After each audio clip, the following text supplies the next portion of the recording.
Good morning, friends. I hope you're having a wonderful day out there in your gardens. Well, I have a confession. This morning I woke up with the full intent of going to the hardware store, buying a can of paint, and painting our downstairs bathroom. I even had the can of paint in the car. I threw my swimsuit in the car too, thinking I might go ahead and go to a pool today. But then I don't know what came over me. I decided, you know what, I'm just gonna head over to Ken's Gardens first and see if they have anything on sale.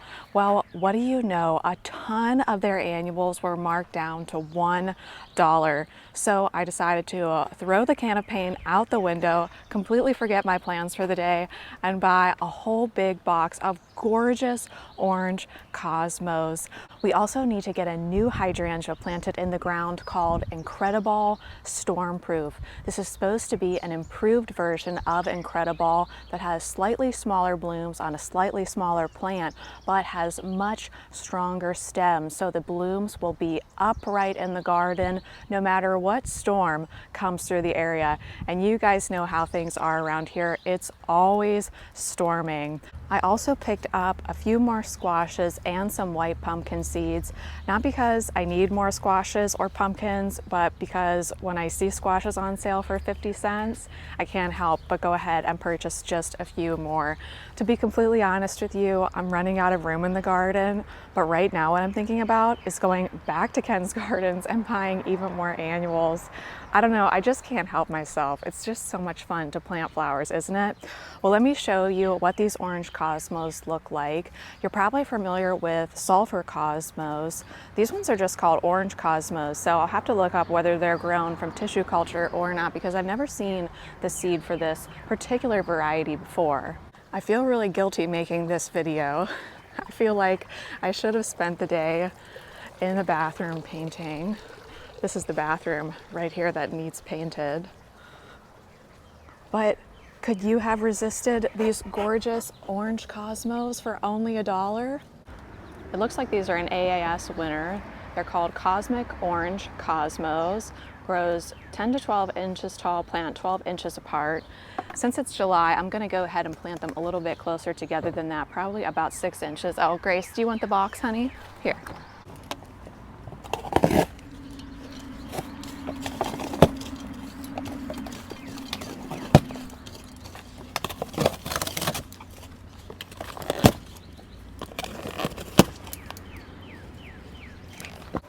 Grace can't resist a box and I can't resist a Cosmo, right, Grace?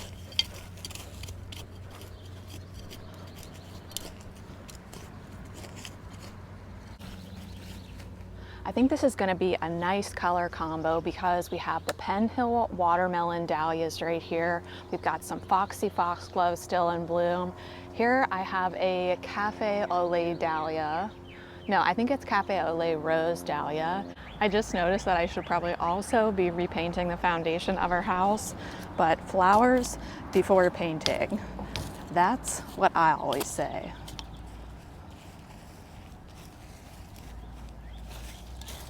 Now let's go ahead and add some squashes to our outdoor dining room. This year I'm doing a slightly different version of the Three Sisters back here. I'm kind of doing the Two Sisters. You can do corn, beans, and squash grown together, but here in my wet climate I find that doing the Two Sisters, corn and squash together, works out better than adding in the beans. I like to do beans separate. Beans around my area get Japanese beetles really badly, and so I need to hand pick them. Also, the corn is not high enough yet to plant the beans. If I wanted to do the Three Sisters, I would want to go ahead and wait until the corn is knee-high to plant my beans. That's going to vary greatly area by area, but I do find in my area that's quite wet, where we get rain, at least I would say 3 times a week, it's better to wait until the corn is knee-high and then plant your beans. Otherwise, the beans will just completely take over the corn. At least that's been my personal experience with it. So let's go ahead and add a yellow straight neck squash to the outdoor dining room. I already have bonbon squash, regular zucchini, spaghetti squash, and acorn squash back here. So this is just going to cover the ground and make it so I don't have to weed around my corn. It appears that Grace has accidentally stepped on this corn plant. So I'll just go ahead and put the acorn squash right here, and then I'll train it to grow through the corn this way, because I do have a spaghetti squash growing around this way. We've got the bonbon squash that's gonna come this way. So I just wanna cover the soil as the weeks go on back here.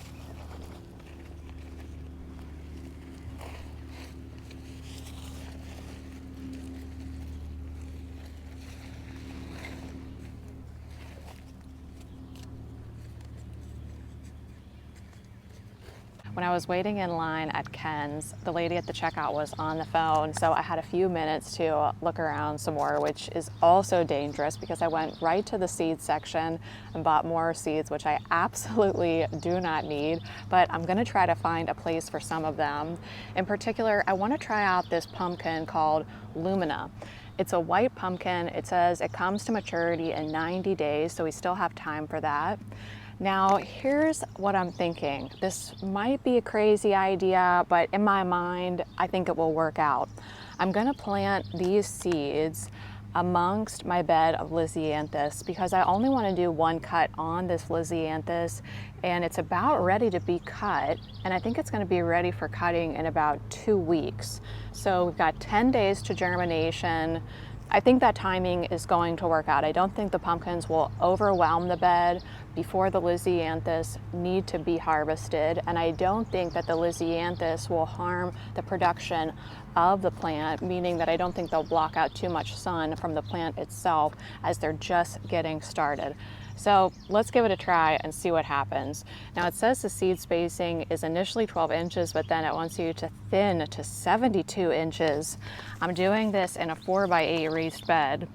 At that spacing, that would be essentially one plant. So let's go ahead and put in 8 seeds, and then maybe we'll thin it down to 4 plants in a 4x8 foot bed.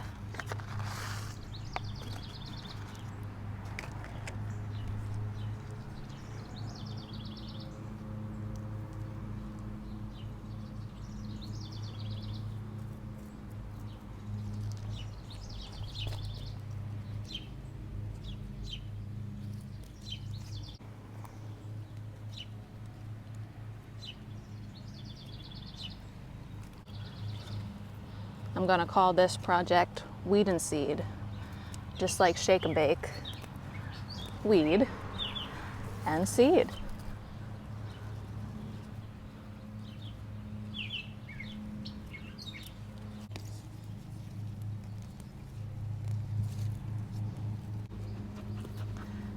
Gracie, are you excited about interplanting Lisianthus and pumpkins? Oh yeah, Mom. You're crazy, but I like your ideas. So we'll see how that interplanting works as our weekly garden walk and talks progress. What I'm gonna do now is go ahead and plant this incredible storm-proof hydrangea. Now, I'm in the spot where the main flower walk, thank you, Grace. Grace and I are in a spot where the main flower walk transitions into the hydrangea room, and I feel like I do need one more hydrangea right here on the corner underneath this gorgeous cryptomeria. Now, Incredible Stormproof Hydrangea is an improved version of Incredible, which you see behind me. These Incredibles are still baby plants. I just put these in last fall, so they're not even a year old yet. I do have some older Incredibles, and those don't really seem to flop like the original plant, which all of these new varieties came from, which is Annabelle, which certainly does flop in the garden. And I do have her, let me see here, it's so sunny today. I do have her right behind me here. I have 5 stakes in her with twine wrapping around the entire plant. I also have some half moon rings in this plant keeping it up, but without all of those supports, once we get a big storm, all the blooms fall directly into the garden. The middle just splays open. It's pretty unsightly. So I do have to do all this work with Annabelle to keep her standing upright. So I think it's going to be really fun to see these hydrangeas appear in the garden one after another. Annabelle, storm-proof, and then of course we have all the Incredibles back here in the book nook and all the Incredibles in the front. So I have to venture into the garage and get my big shovel, but last night there was a possum in the garage. So I might just dig this hole with my hand trowel. Ooh. Oh gosh. Where do you think it would be hiding? It was in the window last night. Wherever you are, just stay there and I promise I won't hurt you. Whew, let's get out of here.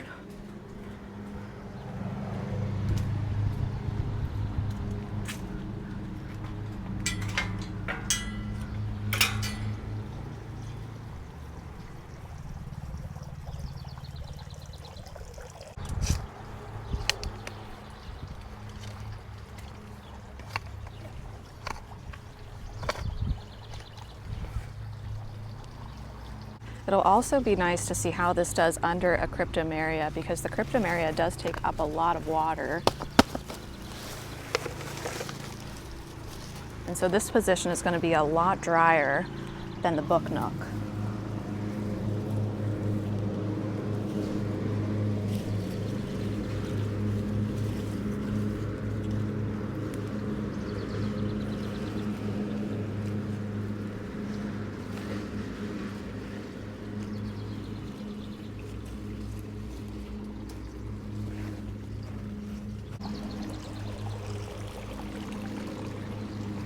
Well, now that we've got all our planting done, only one question remains. Should I go to the hardware store and buy that paint for the bathroom, or should I hurry back to Ken's and buy all the rest of the cosmos that they have in stock? Is that even really a question? I'll see you at Ken's. Bye, friends.